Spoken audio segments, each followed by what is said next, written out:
तेलंगाना में चुनाव प्रचार करने पहुंचे राहुल गांधी ने एक बार फिर से यह इल्जाम लगाया कि बीजेपी और आरएसएस के लोग संविधान को खत्म करना चाहते हैं, लेकिन हम इनके मंसूबे पूरे नहीं होने देंगे। इधर समाजवादी पार्टी के मुखिया अखिलेश यादव ने भी बीजेपी को संविधान और आरक्षण विरोधी बताया। हालांकि बीजेपी ने यह आरोप लगाया कि संविधान की कॉपी लेकर घूम रहे राहुल गांधी दलितों पिछड़ों के आरक्षण पर डाका डालना चाहते हैं, धर्म के आधार पर आरक्षण देना चाहते हैं।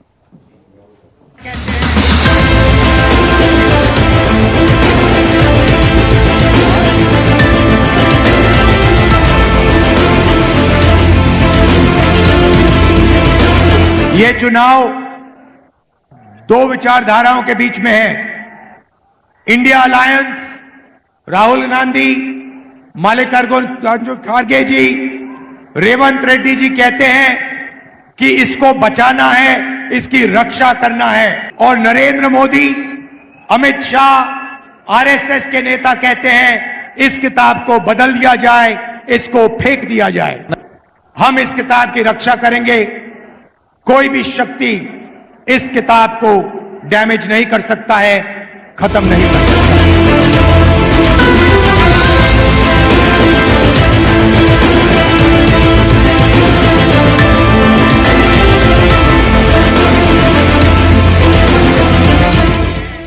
हाथ में संविधान और बीजेपी पर आरक्षण खत्म करने की कोशिश का इल्जाम।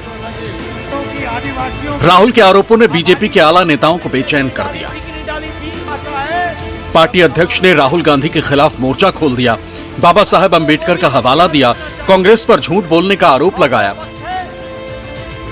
लेकिन जिस यूपी के चुनावी समर से जेपी नड्डा ने राहुल गांधी और कांग्रेस को कटघरे में खड़ा किया, अखिलेश ने भी आकाश आनंद को हटाए जाने का जिक्र करते हुए मायावती और बीजेपी दोनों को संविधान और आरक्षण के खिलाफ बता दिया।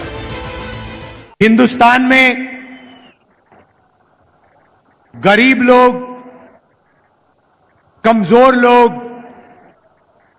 दलित, आदिवासी, पिछड़े लोग, किसान, मजदूरों की रक्षा हमारा संविधान, हमारा कॉन्स्टिट्यूशन करता है। संविधान से पहले हिंदुस्तान में गरीब लोगों के, कमजोर लोगों के कोई भी अधिकार नहीं थे। अगर हिंदुस्तान के गरीब लोगों को शक्ति मिली है तो संविधान से उनको शक्ति मिली है। ये कोई मामूली किताब नहीं है, ये आपके दिल की आवाज है। इसके लिए कांग्रेस पार्टी और हिंदुस्तान के करोड़ों लोगों ने लड़कर, अपना खून देकर इसको बनाया है। और इस चुनाव में बीजेपी के लोगों ने साफ कह दिया है, उनके नेताओं ने, बड़े बड़े नेताओं ने कह दिया है कि वो इस संविधान को बदल देंगे, खत्म कर देंगे, फेंक देंगे। ये चुनाव केवल हमारे आपके भविष्य का तो है ही है, लेकिन आने वाली पीढ़ी के भविष्य का भी चुनाव है। ये आने वाली पीढ़ी के भविष्य का चुनाव के साथ साथ ये संविधान बचाने का भी चुनाव है। ये संविधान हमारी संजीवनी है। ये बीजेपी के लोग जो 400 पार का नारा दे रहे थे, वो संविधान बदलना चाहते थे। हम उन्हें भरोसा दिलाते हैं और अपने साथियों का सहयोग लेकर के जो संविधान बदलना चाहते हैं, हम सब मिलकर के उनको बदलने का काम करेंगे। आजकल ये राहुल गांधी संविधान की कॉपी लेकर के घूमता रहता है।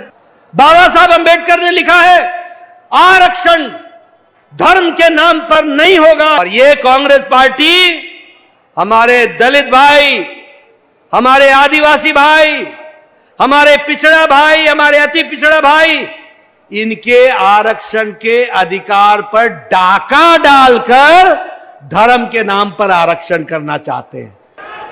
एक दल है जो अपनों पे हमला कर रहा है और दूसरा दल है जो अपनों को निकाल रहा है।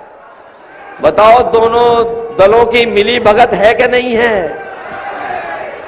एक संविधान बचाने की अगर बात करेगा तो उसे पार्टी से निकाल दिया जाएगा, पार्टी के सभी पदों से उसको हटा दिया जाएगा। और दूसरा दल ऐसा है जो अपनों पे हमला कर रहा है। देश में सत्ता परिवर्तन के बयार बहाने तेलंगाना पहुंचे राहुल गांधी ने संविधान और आरक्षण के साथ ही जाति गणना का भी जिक्र किया। खत्म कर देंगे। लेकिन बीजेपी ने राहुल गांधी समेत इंडिया गठबंधन के नेताओं को ही जातिवादी बता दिया। और निष्पक्ष न्यूज में खबर हरियाणा से। हरियाणा में 3 निर्दलीय विधायकों की तरफ से समर्थन वापसी के ऐलान के बाद सीएम नायब सिंह सैनी की सरकार मुश्किल में आ गई है। इस बीच बीजेपी की सहयोगी रह चुकी जेजेपी के नेता दुष्यंत चौटाला ने राज्यपाल को चिट्ठी लिखकर फ्लोर टेस्ट की मांग कर दी। हालांकि कांग्रेस नेता भूपेंद्र सिंह हुड्डा ने दुष्यंत पर तंज कसते हुए फ्लोर टेस्ट की मांग को खोखला बताया। हुड्डा ने कहा कि जेजेपी के विधायक तो दूसरों के लिए वोट मांग रहे हैं, तो वहीं सीएम नायब सिंह सैनी ने कहा कि ये लोग मुंगेरी लाल के सपने देखते रहते हैं।